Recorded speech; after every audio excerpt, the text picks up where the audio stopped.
The workshop, which had already become completely deserted, looked depressing. The man who both worked here and owned the establishment surveyed his possessions. On one hand, he was sad that the workshop was empty. On the other hand, he understood that it was all temporary. For many years, he had worked for a boss, and only recently had he dared to start his own business. In the first few months, his income exceeded his salary, but he felt that it was not enough. He was counting on much bigger money. But he was happy that he could do what he really liked. The phone rang. The man wiped his hands on a rag and went to the phone. He entered a clean, cozy room, took his phone off the shelf, unplugged the charging cord, and picked up the receiver. When he heard the voice of the person calling him, he immediately wanted to hang up. He thought that he should have looked at the screen before picking up the phone. It was his ex-wife and the mother of his daughter calling. He couldn't stand her and didn't want to listen to her complaints once again. "Ben, don't hang up. I know you. You can hang up at any moment, and then everyone around will be blamed for not warning you.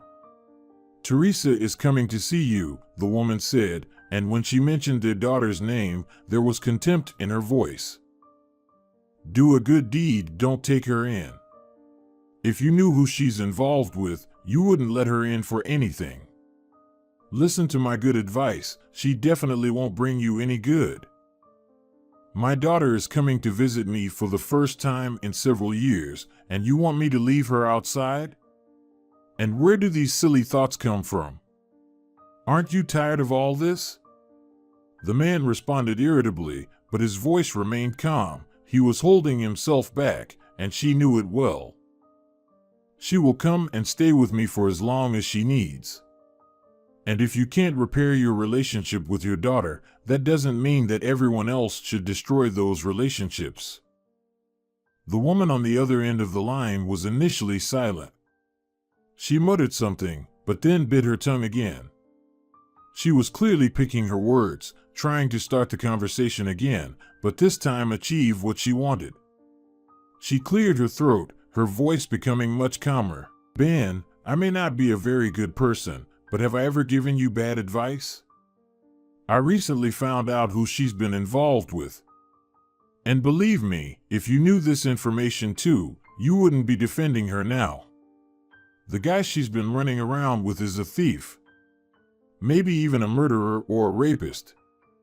I don't know for sure, but clearly he doesn't have a good relationship with the law. Is this how we raised our daughter?" The woman exclaimed. The composure she had maintained all this time was shattered. "Did we raise our daughter? It was you who raised our daughter like this. When she was 6, you took her away from me, and then through the court, you even forbade me from seeing her. That was when I finally managed to at least see her. I could have had an influence on her, but apparently it was too late. It's good that after all your manipulations, she even wants to see me," said Paul. Ben hung up the phone, pushed it away, and looked around the cozy room he was in. He took off his jacket, got dressed, and went outside. It was quite cold outside, but he liked this weather. He closed the workshop, got into his car, and drove home. His mood was completely ruined after talking to his ex-wife. Paul arrived home, turned on the lights, and took off his outerwear. He was alone with himself, and he liked this state of mind the most. Since his divorce, he had tried to build relationships multiple times, but nothing good came out of it. All the women he met were only interested in his income, and nothing else mattered to them. He knew that there were other women, but they had already been taken. As his father always said, one should choose a woman when they are very young, while they are still very young, and before those who can afford a woman at any age take them away. He had chosen the wrong woman. His ex-wife shouldn't have become his wife at all. She became pregnant, and he had to marry her. They divorced literally a year after their daughter was born. It was the most difficult relationship of his life because they would break up, get back together, get divorced again, get back together again, and then he ran out of patience. He left, and since then, he only communicated with his daughter. The man opened the refrigerator, took out an Alsatian pie, or rather, its remains, put the kettle on, and sat down at the table. He chewed, watched what was happening on TV, and tried not to get distracted by anything. Whenever he did, he drowned in his own thoughts, which clearly did not bring him any pleasure. Paul received a message from his daughter and thought that he should go to the station tomorrow to pick her up. He took a shower, straightened the bed. He took a book and read a little before going to bed, then turned off the light and went to sleep. For quite a while he couldn't fall asleep. He tossed and turned, his thoughts revolving around his daughter and what his ex-wife had said. He knew for sure that he would accept his daughter no matter who she was going to marry. He didn't care at all, to be precise. Because it was impossible to force anything on any adult, especially someone like Teresa, with her character. If she made a decision, she would stick to it, even if it ended badly. The man fell asleep and woke up to the sound of the alarm clock. He rubbed his eyes, set the alarm clock for 10 minutes and instantly fell back into darkness. When the alarm clock rang again, getting up was much harder than 10 minutes ago. He got up, took a cold shower, then a warm one. He brushed his teeth, got dressed, and went outside. He got behind the wheel and drove towards the station. His eyes were closing, and coffee was constantly flashing in his right hand, spilling onto the coaster. The man stood near the station, looking around. He wanted his daughter to recognize him on her own, because he didn't want to jump and wave his hands. All he wanted was to go to sleep. When a pretty young girl appeared in the station doors, rolling a dark purple suitcase behind her, his sleepiness vanished. He got up, hurried to her to help with the suitcase.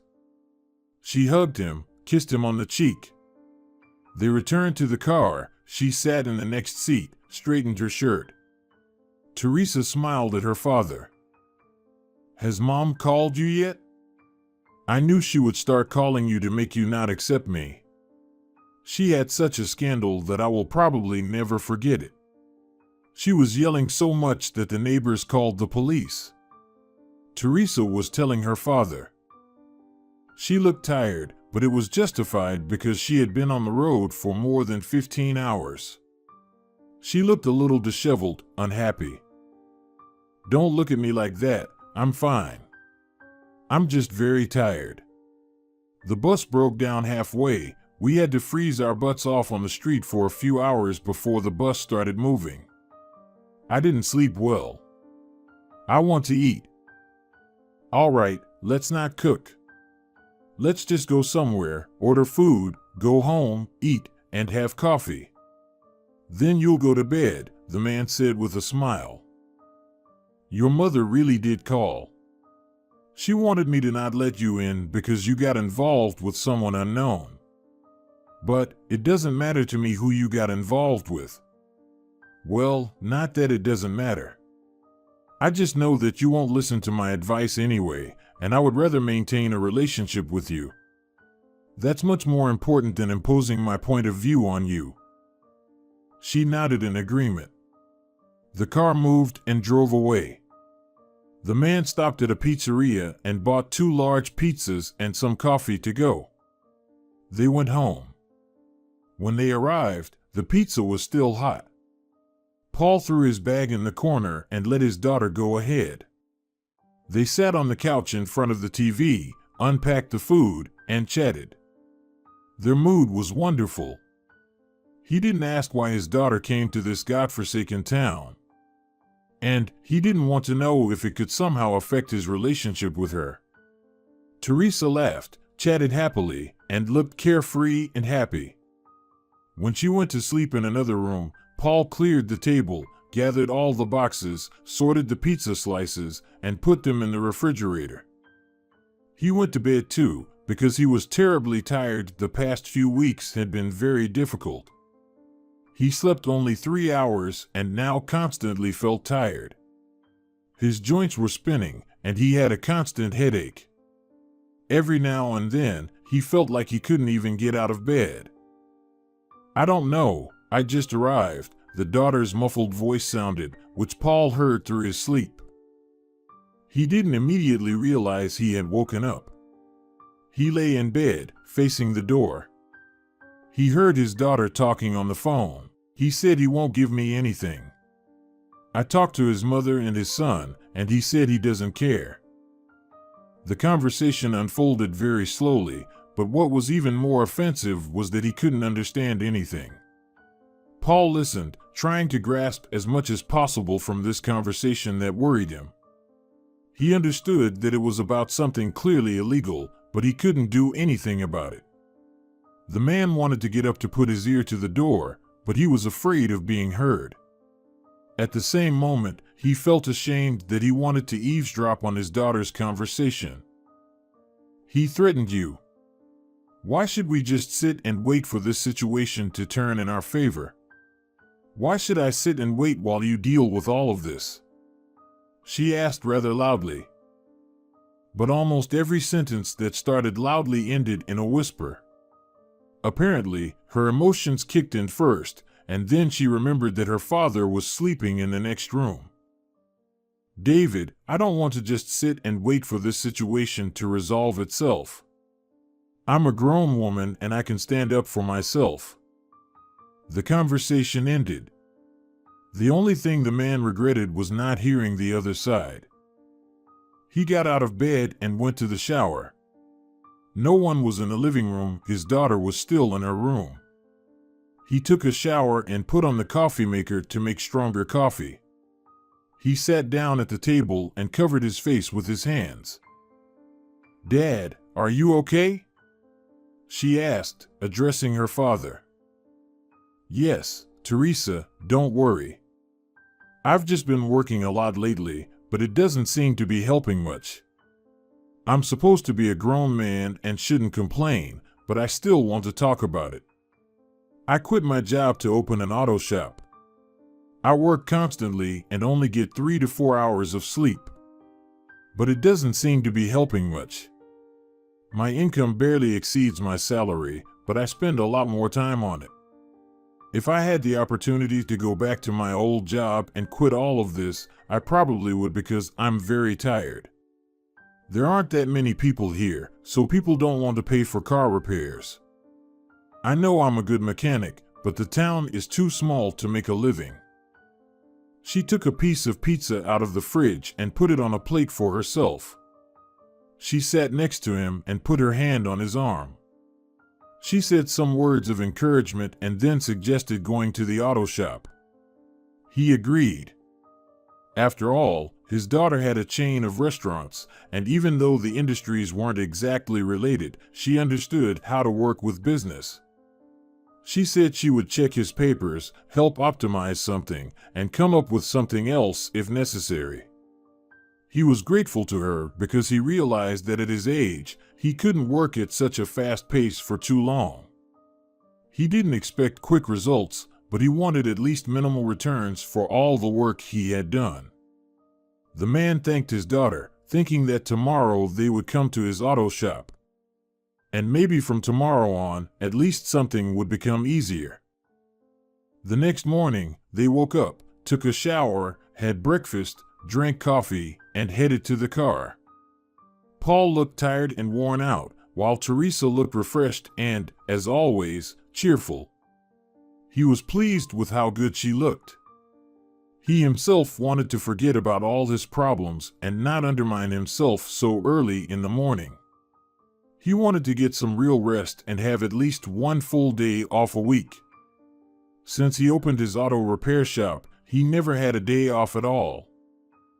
Paul got behind the wheel, Teresa sat in the passenger seat, and the car started moving. She didn't take her eyes off the windows. "What a small, dirty town," she exclaimed, addressing her father. Her voice was filled with disappointment and probably even some sadness. "That's the thing. I didn't choose the right place to start my business. I should have moved first, settled in a new place, and then started something. Apparently, I rushed it, and now I don't know how to get out of this situation. The town is abandoned, no one takes care of it. All these elections are a real carnival, and we are probably not even spectators in this carnival, but real clowns. Okay, we're almost there, said Paul as they approached the auto repair shop. They spent the whole day sorting through papers. She gave him advice, and he wrote everything down. It seemed like she was stating the obvious things that he had never paid attention to before. And yet, he could have come up with all these improvements himself. The man was grateful to his daughter. He kept talking about how amazed he was that such a young girl could understand business so well. She gave a few more pieces of advice, and the work continued. It was much quieter in the auto repair shop after sunset when it emptied out.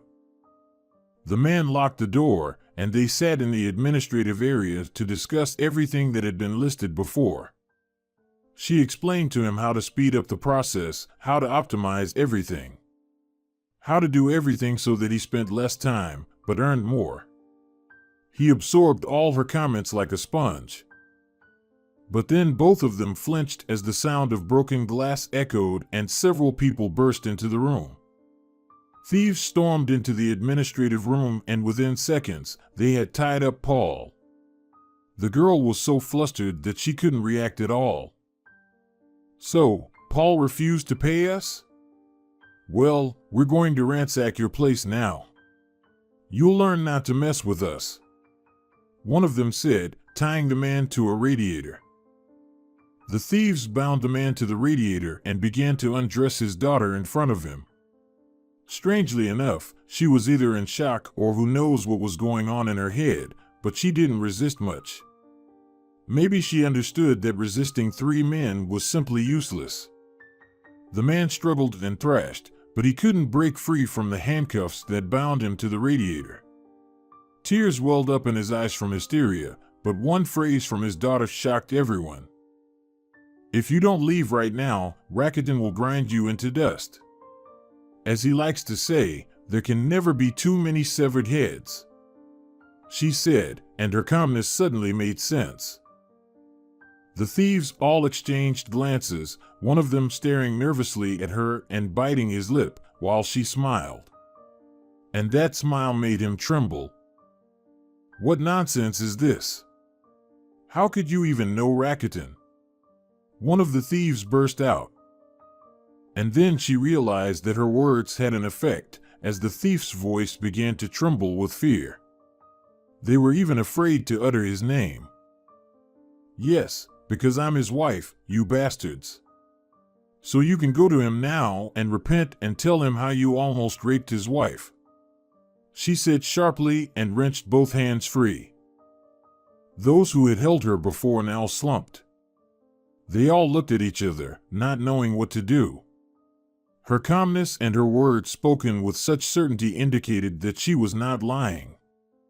But the main one among them, who still held the gun, doubted. His voice trembled, and he still couldn't believe that he had gotten himself into such trouble. But unlike the leader, the rest of the guys kneeled before her. They certainly believed her. Or maybe they decided to apologize in advance so that it wouldn't be too bad later. They begged her for forgiveness, and she just smiled in their faces. The leader handed her the keys to the handcuffs that were used to chain her father to the radiator. He walked out onto the street without apologizing to her. Others were still begging for forgiveness, unable to stand up from their knees. Only when she said that nothing would happen to them did they gradually stand up and retreat from there. When the room emptied, she was left alone with her father. Teresa freed him, realizing that a serious conversation was now in order. He looked at her as if she had performed a miracle. He was afraid to speak to her, his tongue seemed to have tied itself in knots. You probably don't know who David Rakuten is. I can't tell you everything, but I want you to know that no one will dare to hurt me. Anyone who knows Rakuten, any person even remotely connected to the criminal world, knows his surname. No one will touch me for any reason. And these idiots, apparently, have just entered this sphere. You can be sure that the rumors will spread quickly. No more rats will appear here, she said, addressing her father. She lowered her eyes. He understood that she was struggling with a feeling of guilt for not talking to him about it earlier. So, who was your mother talking about? As a father, I probably should have caused a scene.